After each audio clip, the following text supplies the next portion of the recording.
মুভির প্রথমে আমরা অ্যালিসকে দেখি যে একজন মহিলা ক্লায়েন্টের সঙ্গে ইন্টিমেট হচ্ছিল। 3 ঘন্টা কাহিনী করার পর ওই মহিলা অ্যালিসকে একটি প্যাকেট দিয়ে যায় যেখানে অনেক টাকা ছিল। আসলে অ্যালিস এসকর্ট সার্ভিসে কাজ করত। অ্যালিস হোটেল থেকে বের হয়ে এসে একটা ক্লাবে যায় যেখানে তার বন্ধুরা তার অপেক্ষা করছিল। আসলে আজকে এখানে অ্যালিসের পার্টি দেওয়ার কথা ছিল আজ। আর অ্যালিসের বেস্ট ফ্রেন্ড হলো রিচেল। অ্যালিস নোটিশ করে দেখে একটা ছেলে তাকে সিগন্যাল দিচ্ছে। অ্যালিস এই সব দেখে কান দেয় না, কিন্তু তার বন্ধুরা তাকে জোর করাতে অ্যালিস ওই ছেলেটার কাছে যায় যার নাম ছিল ম্যাক্স। পরের সিনে আমরা দেখি অ্যালিস আর ম্যাক্সের জবরদস্ত প্রেম ক্রিয়া দেখি। সিন চলে আসে অতীতে, যখন অ্যালিসের বয়স ছিল মাত্র 11 বছর। তখন তার মা তাকে 10 টাকায় একজন বুড়োর কাছে বিক্রি করে দিয়েছিল। সিন চলে আসে বর্তমানে। ম্যাক্স সারা রাত প্রেম ক্রিয়া করার পর সকালে অ্যালিসের বাড়ি থেকে চলে যায়। এইদিকে অ্যালিসের মা বলে, তুমি প্রতিদিনই ছেলেদেরকে এই বাড়িতে নিয়ে আসতে পারো না, তোমাদের আওয়াজে আমার ঘুম হয় না। অ্যালিস বলে, তুমি ভুলে গেছো যখন আমার 11 বছর বয়স ছিল তখন আমাকে 10 টাকায় বিক্রি করে দিয়েছিলে। আজকে তোমার এত অসুবিধা হচ্ছে কেন? আর আমি তো তোমাকে প্রতিদিনই 10,000 টাকা করে দিচ্ছি। তার মা আর কিছু বলে না, কারণ অ্যালিস প্রতিদিনই তার মাকে 10,000 টাকা করে দেয়। সেদিন রাতে ক্রিস্টিনা আসে। ক্রিস্টিন ছিল অ্যালিসের সবচেয়ে ভালো কাস্টমার। সে সপ্তাহে একদিন করে আসতো। আসলে ক্রিস্টিন জানে না অ্যালিস স্কট সার্ভিসে কাজ করে। ক্রিস্টিন ভাবে অ্যালিস হয়তো তাকে ভালোবাসে আর ভবিষ্যতে তারা বিয়েও করবে। এদিকে অ্যালিস বলে, আমার মায়ের হার্ট সার্জারি করাতে হবে, 4 লক্ষ টাকা লাগবে। ক্রিস্টিন বলে, তুমি চিন্তা করো না, আমি কালকে তোমার অ্যাকাউন্টে টাকা পাঠিয়ে দেব। অ্যালিস খুশি হয়ে কার্যক্রম শুরু করে দেয়। এদিকে ক্রিস্টিন এটা জানে না যে অ্যালিস তাকে মিথ্যা বলে লুটছে। যাই হোক, প্রেম ক্রিয়া করার পর ক্রিস্টিন চলে যায়। এইদিকে অ্যালিস আর মিচেল ক্লাবে আসে। এখানে অ্যালিসের সাথে পরিচয় হয় মাইকের। মাইক বলে, তুমি কি করো? অ্যালিস বলে, তুমি আমাকে নিতে পারবে না, আমার 4 জনেক। এটা শুনে ম্যাক্স মেশিনটা বার করে অ্যালিসের হাতে দিয়ে দেয়। অ্যালিস একটু শকড হয়, কারণ এত বড় মেশিন সে আগে কখনো দেখেনি।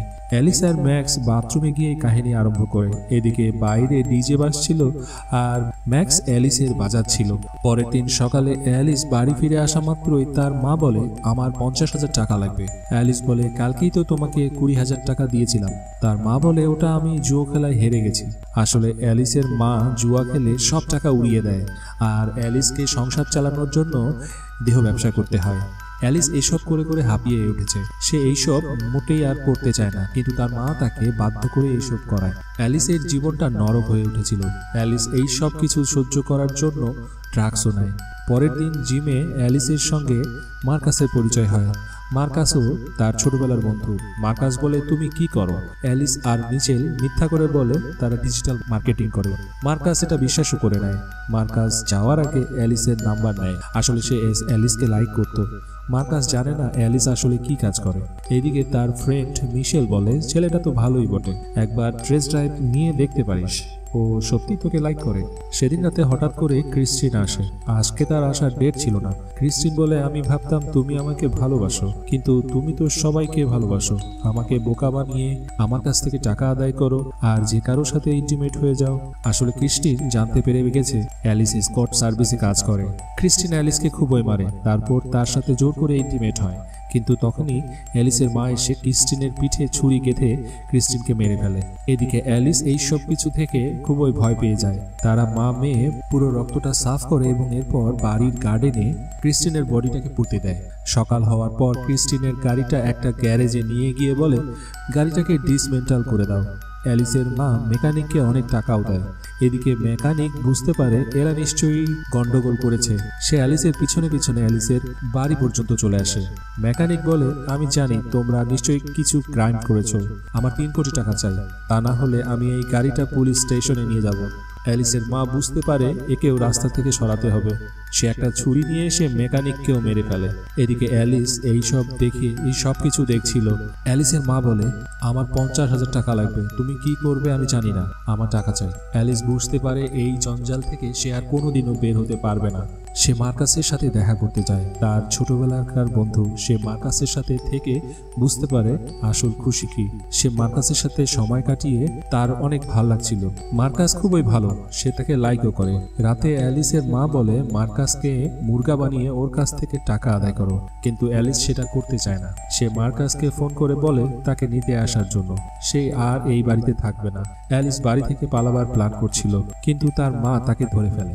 অ্যালিস তার মায়ের কথা শুনছিল না, যে কারণে অ্যালিসের মা অ্যালিসের মাথায় আঘাত করে তাকে অজ্ঞান করে ফেলে। এইদিকে মার্কাসও অ্যালিসকে নিতে চলে আসে, কিন্তু অ্যালিসের মা তাকেও মেরে বেহুশ করে দেয়। কয়েক ঘন্টা পর মার্কাসের যখন চোখ খোলে, তখন সে দেখে অ্যালিস একটা ছুরি নিয়ে তার কানের কাছে রক্ত দিয়ে মাখাচ্ছে। আর এখানেই পুরো কাহিনীটা পাল্টে যায়। আসলে যতগুলো খুন হয়েছে সেগুলো অ্যালিসের মা করেনি, অ্যালিস নিজেই করেছে। আসলে অ্যালিস 12 বছর বয়সে তার মাকে খুন করেছিল। এতদিন থেকে সে শুধু কল্পনাই করছিল যে তার মা তার সাথে আছে। এই খুনগুলো সব অ্যালিসই করেছে, কিন্তু সে মনে মনে কল্পনা করে এইগুলো তার মা করেছে। এইদিকে অ্যালিসের ফ্রেন্ড মিশেল এখানে চলে আসে। মিশেল আর মার্কাস মিলে কোনোরকম ভাবে অ্যালিসকে আটকায়। এই লড়াইয়ে মার্কাসের একটা চোখ চলে যায়, কিন্তু সে বেঁচে ছিল। পুলিশ আসে, অ্যালিসকে গ্রেপ্তার করে, কিন্তু চেক আপ করার পর জানতে পারা যায় অ্যালিস একজন পাগল। তার মা তাকে খুবই টর্চার করত, যে কারণে 12 বছর বয়সে সে তার মাকে খুন করেছিল। আর তখন থেকেই সে মেন্টালি উইক হয়ে পড়ে। অ্যালিসকে মেন্টাল হসপিটালে ভর্তি করা হয়। আর এই কাহিনীটি এখানেই শেষ হয়ে যায়।